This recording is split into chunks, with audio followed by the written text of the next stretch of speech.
Welkom bij RTV Scheldemond. Mijn naam is Jan Rubbens, presentator. Ja, en mijn naam is Angela Boeien en samen presenteren wij Scheldemondig. Ja, Scheldemondig is dus iets met passie en natuurlijk ook doeners en denkers. En daarom is Hadrie de Kraker aangeschoven. Hadrie, kun je je voorstellen? Ik ben Hadrie de Kraker, Okay. Ik ben historicus en ik ben ook geograaf. In feite, vroeger zou men zeggen, hij is geschiedsvorster van het landschap. Oké. En ook waarschijnlijk van de bewoning? Ja, landschap en bewoning, daar houd ik me eigenlijk al jarenlang mee bezig. En dan in het bijzonder van ons gebied, dus van Zeeuws-Vlaanderen, zowel het westen, het oosten als het midden. Sowieso, dat is best wel veel. Maar hoe kom je nou op om dat historicus en geografisch bezig te houden? Nou, ik ben begonnen in Utrecht op een leraaropleiding en dan moest je 2 vakken doen. Mijn passie ging natuurlijk uit naar geschiedenis, maar je moest een tweede vak kiezen. Dus ik dacht, laat ik aardrijkskunde doen. En zo kom je automatisch terecht bij de geschiedenis van het landschap. En daarbij zit natuurlijk ook archeologie. Wat is dat? Archeologie, ja, dat zijn de bodemvondsten. Want je hebt een archiefinstelling, dat zijn de documenten. Maar de bodem bewaart ook heel veel voorwerpen en sporen van het verleden. En dat is het bodemarchief en daar houdt een archeoloog zich mee bezig. En hoeveel boeken heb je eigenlijk al geschreven? Nou, ik denk ergens tussen, ja, dat is moeilijk in te schatten, want ik heb ook meegewerkt aan boeken, hoofdstukken ingeschreven. Maar ik denk toch dat dat ergens tegen rond 9 of 10 zit. Zo, dat zijn er best wel veel. Ja, dat zijn er best wel veel. De laatste tijd heel veel in het Engels, omdat ik natuurlijk lange tijd op de universiteit heb lesgegeven. En daar verwacht men dat dat in het Engels is. En de laatste tijd publiceer ik weer graag in het Nederlands. En dan in het bijzonder natuurlijk in tijdschriften die ook in Zeeland verschijnen en door Zeeuwen worden gelezen. En je zei net ook inderdaad Zeeuwen en dat je vooral gespecialiseerd bent in Zeeuws-Vlaanderen. Hoe komt dat nou dat jij specifiek ons terrein zeg maar zo interessant vindt? Ja, kijk, voor een onderzoeker is een terrein dat niet goed onderzocht is interessant. Want dat levert nieuwe dingen op. En Zeeuws-Vlaanderen, zoals we allemaal weten, is een grensgebied. Dat is voor vele mensen in Holland, dus in Nederland is dat ver. Dus als je bijvoorbeeld studenten wil interesseren om een onderzoekje te doen en je zit aan een universiteit ergens in Amsterdam of in Utrecht en je vertelt dan ja, maar het is wel Zeeuws-Vlaanderen. Oh, dat is te ver. We kiezen liever iets in de buurt van Utrecht of van Amsterdam. Dus dat valt af. En als het dan, dan denk je nou, Zeeuws-Vlaanderen is deel geweest van het oude graafschap Vlaanderen. Dan verwacht je toch dat er ook vanuit de Vlaamse universiteiten, dus Gent, onder andere ook Brussel zelfs en Antwerpen, dat er onderzoek wordt gedaan. Dat werd in het verleden wel gedaan, maar mondjesmaat. Dus toen ik afgestudeerd was, heb ik eigenlijk al een afstudeeronderwerp gekozen uit dit gebied. En ik dacht, kijk, hier ligt een heel veld braak voor onderzoek. Welk onderwerp was dat? Nou, dat ging over het bestuur van de plaatsen Axel en Hulst in de 80-jarige oorlog. Ik vroeg me namelijk af, wat gebeurt er nou met die bestuurders? Als het gebied wordt veroverd door het noorden, dan wordt het protestants. Dan zie je dat abrupt de bestuurders worden vervangen. Dat worden allemaal Calvinisten. En als het dan weer terug wordt heroverd, en dat is in Hulst gebeurd in 1596, dan worden de Calvinistische bestuurders weer uit het veld de laan uitgestuurd en dan krijg je weer katholieke bestuurders. Ja. En dat was natuurlijk heel boeiend om dat te bestuderen. Maar ik ben toch geleidelijk dan meer me gaan bezighouden met het landschap. Want het landschap hier is natuurlijk een buitengewoon interessant landschap. Hè. In het noorden heb je onze kleipolders en ten zuiden daarvan heb je de veengebieden. Waar in het verleden heel ontzettend veel turf werd gestoken. En dan heb je ook nog net op de rand van onze provincie, van ons gebied, Zeeuws-Vlaanderen, zowel bij Ede als bij Koewacht en de Kling heb je de zandgebieden. En dat zijn toch hele andere gebieden. Hè? Vragen tegenwoordig maar aan een boer. En die zal nu klagen van wekenlang droog. En dat is toch een groot verschil met de kleipolders. Ja. Die turf, die werd gestoken. Waar werd die voor gebruikt? Ja. De turf werd gestoken. Men deed dat om tweeërlei redenen. In de eerste plaats kun je natuurlijk turf hebben. Dat wordt hier moer genoemd, moernering. Ja, het zijn eigenlijk plantenresten. Ja, het zijn plantenresten die ophopen, soms duizenden jaren oud. Dat moer werd gedolven en gedroogd en dat kon je verstoken. Maar op die plaatsen waar er bijvoorbeeld zoutindringing is geweest, kon je er ook zout uit halen. En dat gebeurde volgens een heel ingewikkeld productieproces. En daar zijn de steden hier in Zeeuws-Vlaanderen, toen nog Noord-Vlaanderen, zoals Axel en Hulst, maar in het bijzonder Biervliet, zijn daardoor heel belangrijk geworden. Dat waren echt belangrijke handelssteden in dit deltagebied. Ja, even toch kort op die zoutproductie, zei je. Hoe werkt dat heel in het kort dan? Nou, heel in het kort komt er eigenlijk hierop neer. Hè. Ik baseer me dan op een schilderij dat in het Stadhuismuseum in Zierikzee hangt. Dan zie je 3 taferelen. Het tafereel waarbij het turf wordt gestoken in de slikken. Dus bij heel laag water wordt het in bootjes geladen. Als het hoogwater is, gaan de bootjes worden opgetild en gaat de vracht naar de kant. Op de kant wordt dat gedroogd. En als het droog is, dan wordt het in brand gestoken. Want het zout zit namelijk blijft in die turf zitten. En dat moet uit de turf worden gehaald. En als je die as oplost in water, dan krijg je dat zout eruit. Dus dat wordt dan in een zoutketen gedaan. Hè. Dus na verbranding wordt de as naar de zoutketen gebracht. En dat wordt dan verder opgelost. En dat zout, was dat belangrijk in de middeleeuwen? Ja, dat was heel belangrijk. Zout in de middeleeuwen, dat was het middel om je voedsel goed te houden, te bewaren, hè, te conserveren. Hè. In die tijd had je nog geen diepvries en had je ook geen blik waar je het in kon bewaren, maar dat was zout. Ik heb zelfs wel eens gehoord dat het een betaalmiddel was. Ja, zout in de Romeinse tijd, hè, daar komt ons woord salaris vandaan. Ja, dat klopt. Le sel, zout. Ja, le sel.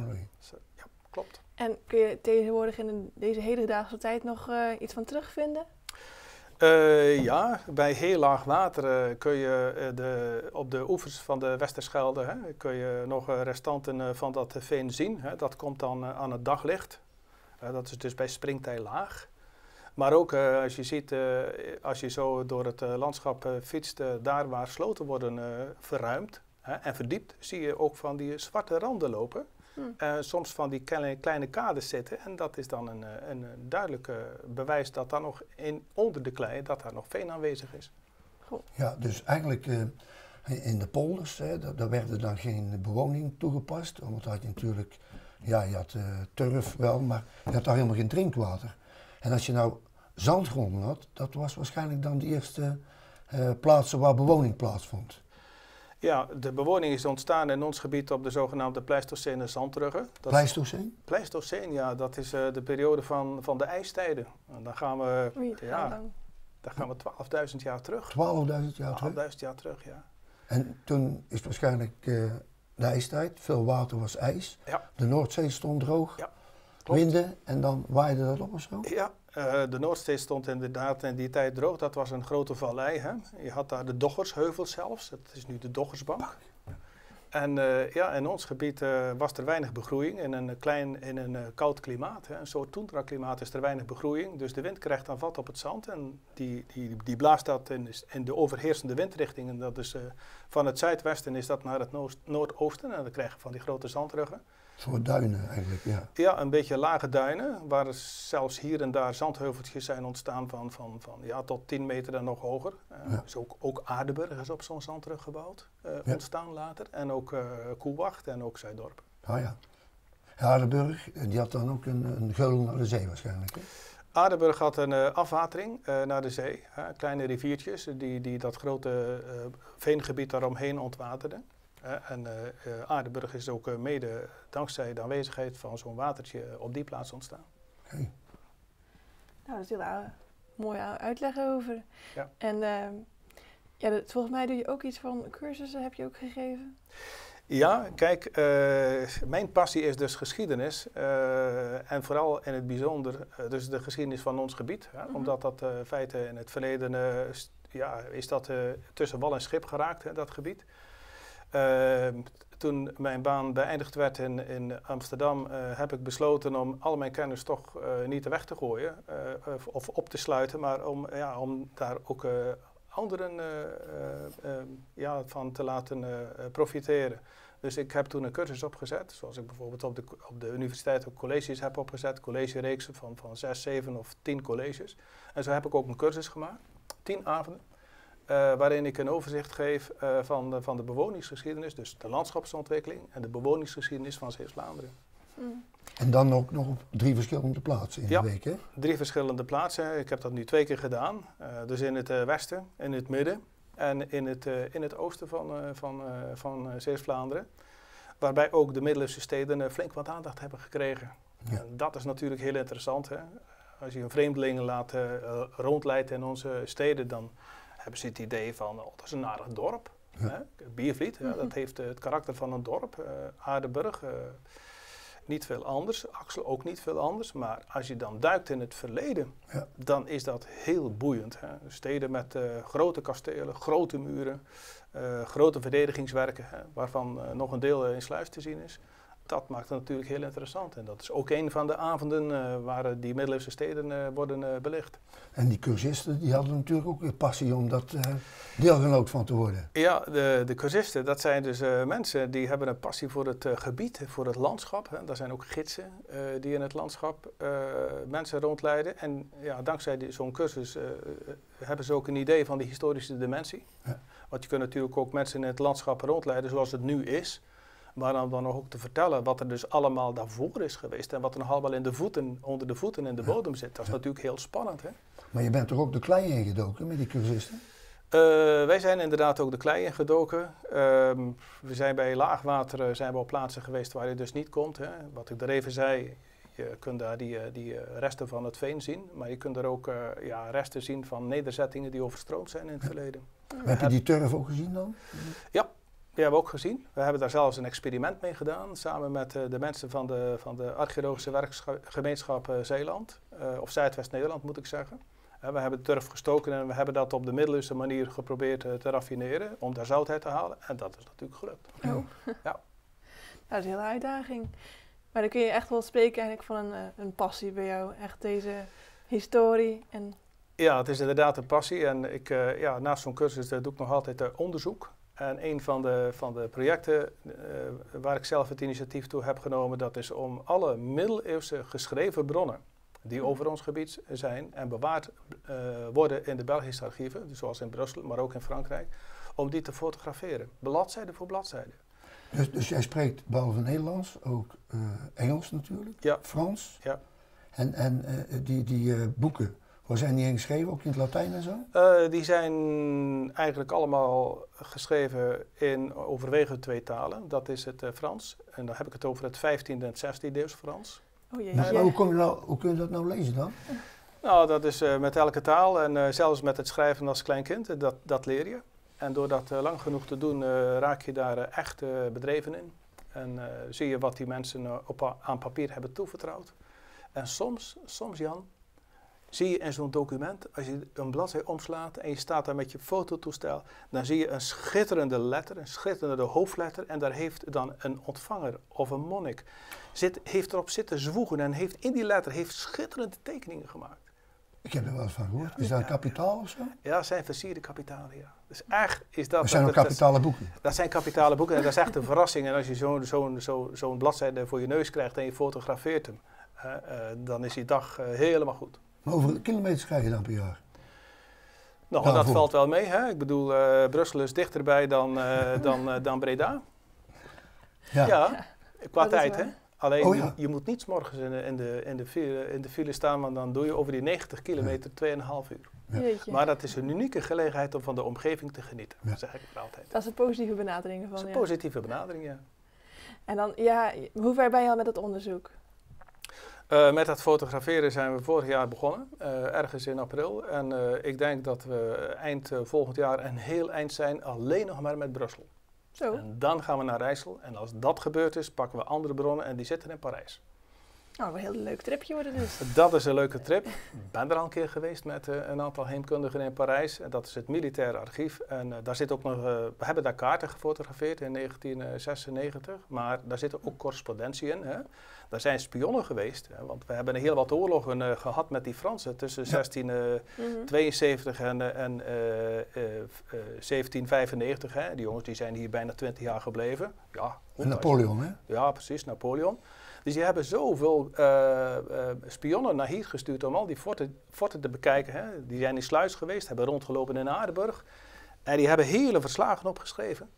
Hè, hoe de bastions eruit zagen, hoe de poorten eruit zagen, welke hoofdgebouwen er waren. En die rapporten die zitten daar allemaal en die zou ik graag een keer lezen.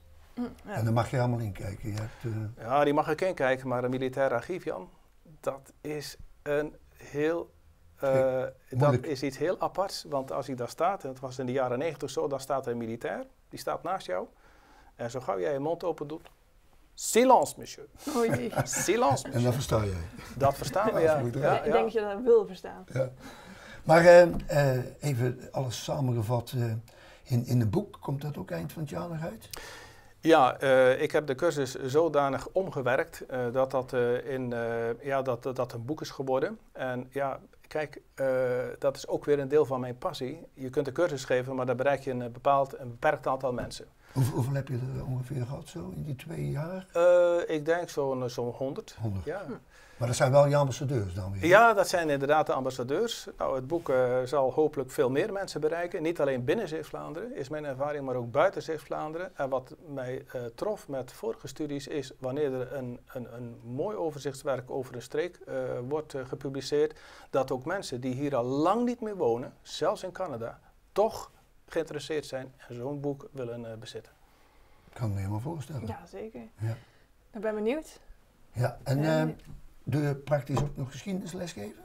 Ja, ik geef nog altijd les op het Zeldere Steeland College in Terneuzen. En het enige wat ik daar doe is aardrijkskunde geven aan de tweetalige klas. Dus dat zijn maar 6 uren. Dus dat is 6 uur aardrijkskunde in het Engels.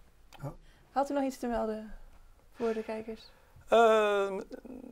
Nou, ik zou zeggen, kijk uit naar het boek dat binnenkort verschijnt en naar de informatie die over de cursus verschijnt. En probeer eens met andere ogen naar ons landschap te kijken. Ja.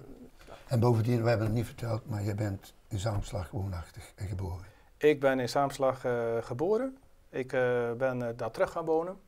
En dat is een van de mooie 17e-eeuwse polders met rechte straten en rechte percelen, net zoals de generale Prins Willempolder. Ja. Met in het midden het dorp op de kruising van wegen. En ook de generale Prins Willempolder heeft op de kruising van 2 hoofdwegen het dorp. Nou Adrie, jij noemde in je prachtige uiteenzetting zout. En daar staat tegenover dorst natuurlijk. Wat deden ze daar in de middeleeuwen aan? Nou, de middeleeuwen was een echte bierdrinker. Dat deden grote lagen van de bevolking, mensen zoals jij en ik. Nou ja, het is toch aan het einde van de aflevering, hè? Dus ik vind het wel een goed idee. Ja, laten we eens op proosten. Ja, nou dan gaan we het vieren met bieren. Ja, goed idee. Daar gaat hij.